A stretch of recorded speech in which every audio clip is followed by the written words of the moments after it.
Salut à toutes et à tous, j'espère que vous allez bien. Alors dans ma dernière vidéo, j'avais abordé avec vous le thème de la dualité entre l'ombre et la lumière, hein. On avait vu ensemble un peu en quoi ça consistait, et je vous avais dit qu'il y avait deux trois petites choses que je voulais aborder encore avec vous là-dessus. Bah voilà, hein, c'est pour ça qu'on se retrouve aujourd'hui. Alors l'ombre, la lumière, comment ça fonctionne? Au fond, j'en sais rien, mais je sais qu'il y a quelques pièges récurrents à ce sujet, dans lesquels on tombe tous, et que je voudrais aborder avec vous aujourd'hui. Pour commencer, vous avez sûrement entendu dire que l'ombre, hein, que le diable, se présente sous la forme de ce dont on a toujours rêvé. Ben, c'est relativement vrai. Et c'est ça le premier piège dont je voudrais vous parler. Alors je dis relativement vrai, parce qu'au fond, c'est pas l'ombre hein, qui se présente avec un masque, c'est nous qui l'apercevons à travers un filtre. Quelqu'un qui a une perception nette de la réalité, il est en capacité de repérer l'ombre, normalement. Mais par contre, oui c'est vrai, l'ombre va se présenter à nous comme ça, hein, et elle va revêtir sa plus belle apparence pour qu'on tombe dans le panneau. En même temps c'est normal, puisque le but du jeu, hein, de tout ce mécanisme, c'est de devenir sensible au fond et de voir au-delà de la forme. Donc l'ombre ne va pas prendre une forme qu'on va pouvoir identifier de façon évidente. Et un escroc ne va jamais se présenter comme un escroc de toute façon. Il se présentera toujours comme quelqu'un de bien.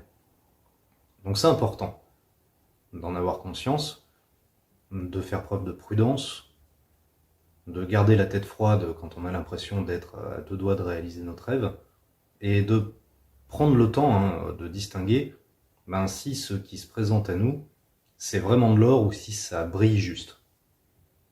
Et si l'ombre se présente sous la forme de ce qu'on a toujours désiré, c'est justement parce que le filtre qui nous empêche le plus souvent de distinguer la lumière de l'ombre, c'est nos désirs. Donc faut entendre par là nos désirs égotiques, hein, par opposition à la véritable aspiration de l'âme. Le terme désir est peut-être un peu ambigu dans ce cas de figure, mais ce qui va poser problème, en fait, ce sont les désirs du faux nous, par opposition au désir du vrai nous. Voilà, on va le dire comme ça. Et le problème hein, avec les désirs du faux nous, c'est que ce sont des désirs basés sur la peur, qui émergent donc avec une notion d'urgence, hein, et qui va faire qu'on va perdre complètement le sens de la réalité. Vous voyez de quoi je veux parler? Non? Bon. Alors, on va prendre un exemple, je ne vais pas aller le chercher bien loin, celui-là. Imaginez simplement que vous souhaitez être en couple, et que vous croisez un mec ou une nana super canon, mais infiniment toxique, hein, qui brille beaucoup à l'extérieur, mais qui est très sombre à l'intérieur. Si vous êtes uniquement guidé par votre aspiration naturelle à être en couple, peut-être que ce partenaire va attirer votre œil dans un premier temps, mais très rapidement, vous allez être capable de voir qu'il est néfaste pour vous et de ne pas vous y attacher. Si par contre vous n'êtes pas animé par votre aspiration naturelle à vivre une relation amoureuse, mais que vous êtes piloté par la peur, hein, par une dépendance affective par exemple, et que ce partenaire vous apporte la salvation dont vous rêvez, là vous allez être complètement aveuglé par vos désirs, que vous allez projeter sur lui ou sur elle. C'est-à-dire que ce partenaire, qu'on soit bien clair, hein, il les affiche, ses défauts. Hein. Il va y avoir des signes annonciateurs très clairs d'un comportement malsain qui seront visibles, mais que vous n'allez pas percevoir. Les autres les repéreront peut-être mieux que vous d'ailleurs, mais vous non, à cause de vos désirs. Encore une fois, pas de vos vrais désirs, mais à cause de ces désirs hein, qui sont plus puissants que vous et qui vous mettent en danger. Et c'est pour ça que ce partenaire se présente à vous sous la forme de ce que vous avez toujours désiré. C'est pour vous mettre face à vos désirs toxiques et vous faire ouvrir les yeux sur ce manque hein, en vous qui vous fait rechercher à l'extérieur ce que vous devriez combler de l'intérieur. Et donc avec un tel partenaire, alors à court terme, quand la relation va démarrer, tout va paraître entre guillemets idyllique, hein, parce que vous ne percevez que la fausse lumière, vous ressentez le bonheur lié à l'apaisement momentané de vos peurs. Spirituellement parlant, L'énergie de ce partenaire, il vient s'infiltrer dans tous vos vides énergétiques, hein, ça vous apporte une illusion de plénitude, et c'est comme ça qu'il vous tient ensuite. Parce qu'une fois que ce partenaire toxique incarnant l'ombre, il commence à avoir de l'influence sur vous, c'est là en fait que le rêve commence à se dissoudre, en quelque sorte, et que vous allez voir le partenaire en question, comme il a toujours été, hein, comme vous le perceviez déjà dès le début, si vous êtes honnête avec vous-même, mais là l'ombre en fait va se révéler.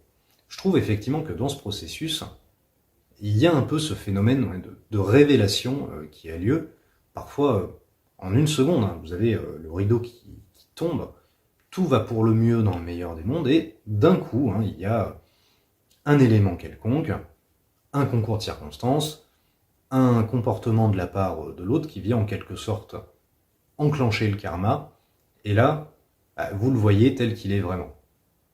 Et quand je repense à ma propre expérience de ce phénomène, j'ai même l'impression d'entendre un petit clic en réalité non ordinaire au moment où ça s'active et où on passe du paradis à l'enfer. Bien évidemment, notre petite voix intérieure vous a alerté pendant tout le long du processus sur le fait que quelque chose n'allait pas, mais manipulé par la voix de la peur, vous ne l'avez pas entendu. Bon voilà, c'est pas grand chose, mais je voulais vous parler un petit peu de ce mécanisme qui est un grand classique de la part de l'ombre, et dont, bien évidemment, il va falloir savoir se protéger.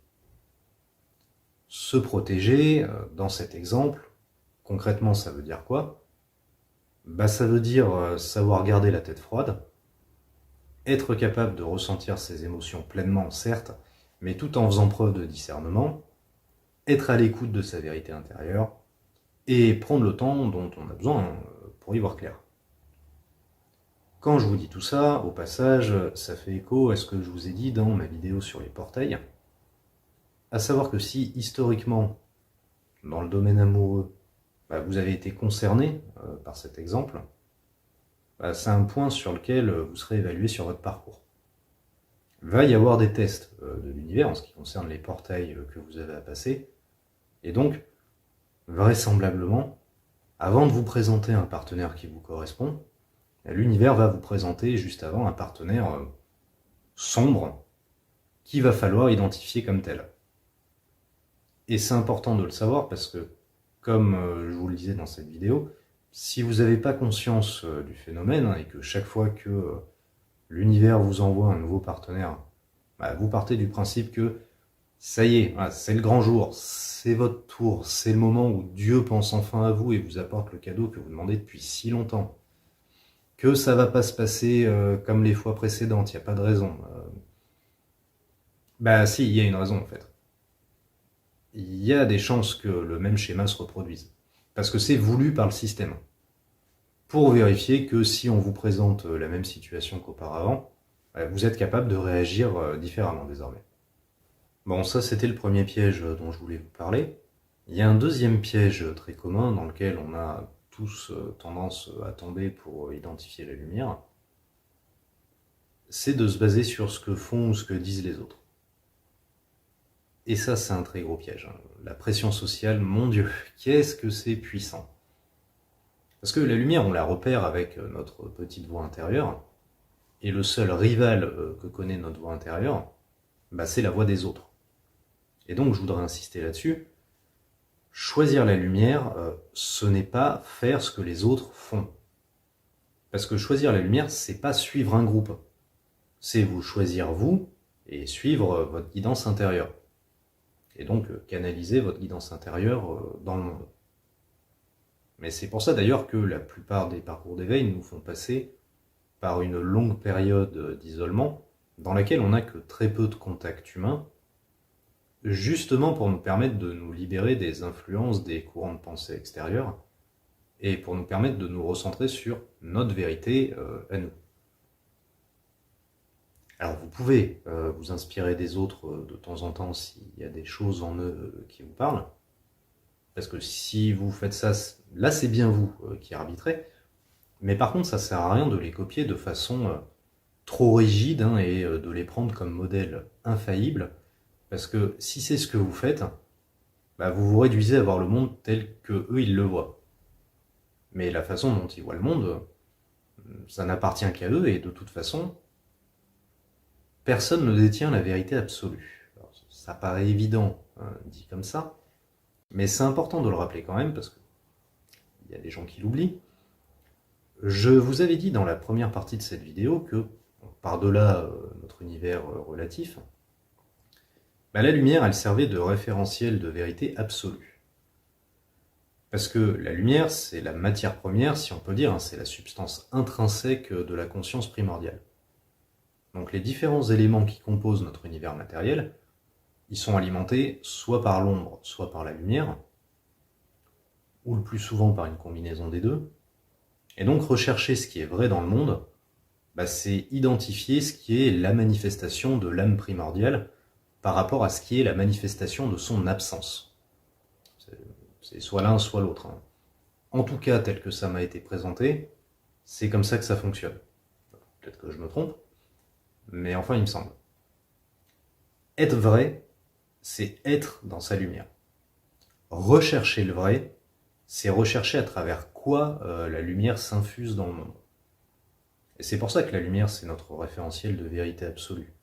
Parce que se demander si telle ou telle chose dans la vie, c'est le vrai truc, bah, ça revient à se demander quelle quantité de lumière ça véhicule. Mais par contre, même si la lumière universelle est effectivement ce qui nous sert de phare dans l'existence, même si moi je crois fermement qu'il existe une vérité absolue dans l'univers, cette vérité absolue, personne n'a été capable de l'avoir dans sa totalité. La vérité universelle, on peut seulement la découvrir davantage, hein, au fur et à mesure qu'on élargit notre champ de perception, mais personne n'a la vérité absolue et complète sur la vie, ou sur l'univers, ou sur Dieu, ou sur tout ce que vous voulez.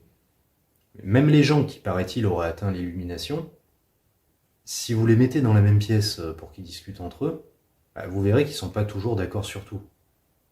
Même à ce niveau d'ascension spirituelle, ils peuvent toujours avoir des divergences d'opinion sur certains points ou certains sujets, et donc ils n'ont pas la vérité absolue. Apparemment. Et la moindre information qui a été loupée sur cette vérité peut remettre en cause tout ce qu'on en a découvert jusqu'à présent, ou le placer tout du moins dans une perspective différente. Mais si personne n'a la vérité absolue, en revanche, chacun d'entre nous, on détient tous une pièce du grand puzzle universel. On contribue tous à la recherche de cette vérité en vivant et en incarnant ce qui est vrai pour nous. Chaque instant où on vit en contact avec notre plus haut niveau de conscience, c'est un instant où on permet à la grande vérité universelle de s'exprimer encore d'une nouvelle façon, et où on permet à cette vérité universelle d'être connue un peu plus. Et donc, autrement dit, si on n'assume pas notre vérité intérieure, si on met le point de vue des autres sur un piédestal par rapport aux conclusions de notre expérience, à la pièce particulière du pulse universel à laquelle nous seuls on a accès, bah on passe complètement à côté. Ce qui est dommage d'un point de vue existentiel. Si vous vous contentez de suivre la masse, bah vous passez complètement à côté du processus et complètement à côté de votre propre autonomie. Et s'ouvrir à la lumière, bah il me semble que c'est pas ça. Si personne ne détient la vérité absolue, il n'y a donc aucun groupe à suivre. Y compris le groupe des gens qui sont soi-disant éveillés. Et ça, c'est le troisième piège sur lequel je voudrais insister. Ça ne sert à rien de faire ce que les gens éveillés font. Pour deux raisons. La première, parce qu'il faut suivre aucun groupe, comme on a vu. Parce que suivre un groupe, c'est imiter une forme, c'est pas gagner en lucidité sur le fond. Et la deuxième raison, c'est parce que les gens éveillés, ou les gens qui sont dans la lumière, quelque part, ça n'existe pas. Tout le monde utilise cette expression, et moi aussi, je l'utilise des fois, mais maintenant, il va falloir que je nuance un petit peu. Quand j'utilise cette expression, je l'utilise en ayant conscience que c'est un abus de langage. Mais au quotidien, je vois pas vraiment les choses comme ça. Je le dis comme ça des fois pour aller plus vite, mais en fait, il n'y a pas d'un côté les gens qui sont éveillés et de l'autre les gens qui sont pas éveillés. C'est beaucoup moins binaire que ça. Il y a quand même, hein, de mon point de vue, une bien plus grande dispersion que ça. Déjà, il y a une infinité de niveaux de vibration différentes, et classer les gens dans deux cases simplement, c'est beaucoup trop réducteur à mon avis. Quand je vous dis des fois qu'il y a des gens qui m'accompagnent encore sur mon propre parcours, hein, ceux que je considère comme mes maîtres Jedi à moi, bah, ce sont des personnes que je considère comme beaucoup plus puissantes que moi à certains niveaux, et leur niveau de conscience, je l'atteindrai peut-être jamais. Donc si moi, je suis plutôt du côté de la lumière, peut-être que je le suis pas, hein, mais admettons, ben la lumière, c'est pas une team uniforme apparemment, hein. Il y a des différences de niveau encore au sein du groupe. Et en même temps, ces gens-là, bah, ils sont plus hauts que moi dans certains domaines, mais il y a peut-être d'autres domaines dans lesquels c'est moi qui suis plus fort qu'eux. J'en sais rien. Parce qu'on a tous des aptitudes et des caractéristiques personnelles différentes, hein. On n'est pas tous les mêmes. Peut-être qu'on peut être plus haut que certaines personnes dans certaines situations, mais que dans d'autres situations, bah, ces mêmes personnes vont être plus hautes que nous. Et qu'il y a quand même dans ce classement une dimension, ouais, contextuelle. Parce que être éveillé, ça veut dire quoi? Bah, ça veut dire que vous êtes passé par un parcours d'éveil, qui, on va pas se le cacher, est un parcours quand même un peu spécial, mais ça veut pas dire que vous êtes intrinsèquement différent des autres. C'est pas parce qu'on a des canalisations, des ressentis énergétiques ou tout autre symptôme d'ascension qu'on est forcément plus dans la lumière que les autres. Même si le but de ce parcours, c'est de nous ouvrir à la lumière, c'est pas pour autant qu'on y parvient mieux que des personnes qui suivent pas ce parcours, surtout à court terme, hein. Parce que, au passage, hein, si vous êtes dans un parcours d'éveil, ce qui est pas forcément la période de votre vie où vous allez le mieux et où vous êtes le plus épanoui, ben, vous remarquerez que tous ces gens hein, que vous avez jugés hâtivement comme non éveillés, involutifs ou 3D, hein, qui sont encore dans la matrice, hein, en général, ces gens-là, ils vont mieux que vous, ils arrivent mieux à gérer leur quotidien, hein. Donc, voilà, je glisse au passage, hein, c'est important d'avoir un peu d'humilité. Ils peuvent même vous apprendre des choses, ces gens-là. Il y a des jours où les gens que vous considérez comme éveillés, ben, ils vont vous induire en erreur, parce qu'ils sont pas parfaits et qu'ils commettent des erreurs aussi. Et il y a des jours où c'est les personnes non éveillées qui vont vous apprendre quelque chose sur la vie. Donc plutôt que de considérer que telle ou telle personne est dans la lumière de façon absolue, vous pouvez affiner la perception et essayer de distinguer action par action quelle action est alignée ou non de la part de cette personne. Moi par exemple, il y a des gens que j'ai rencontrés, chez qui j'ai perçu une très forte lumière qui se dégageait, mais qui, malgré ce rayonnement que je percevais chez eux, ont pu avoir des comportements oui, que j'ai pas du tout compris ou avec lesquels j'étais pas en accord, que j'ai pas considéré comme juste. C'est arrivé. Et plus généralement, il y a des gens qui, soi-disant, sont pas éveillés, avec qui j'irai boire un café avec grand plaisir. Et il y a des gens qui ont soi-disant un niveau de conscience très élevé, avec qui je m'entendrai peut-être pas du tout, avec qui j'aurai aucune affinité. Et enfin, même s'il y a des gens qui seraient majoritairement dans la lumière, de toute façon, qui est-ce qui décrète ça? C'est nous qui le décrétons.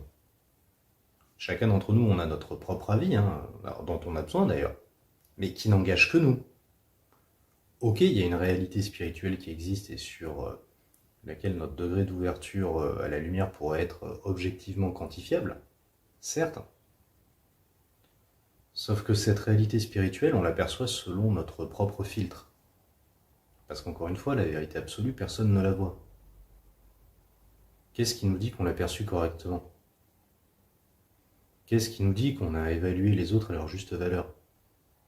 Si on est honnête avec nous-mêmes, combien de fois on s'est trompé d'ailleurs en le faisant? Vous jugez peut-être que parmi les gens que vous croisez au quotidien, telle ou telle personne est dans l'ombre. Et selon cette personne, c'est vous qui êtes dans l'ombre. Subjectivement, c'est impossible d'être sûr.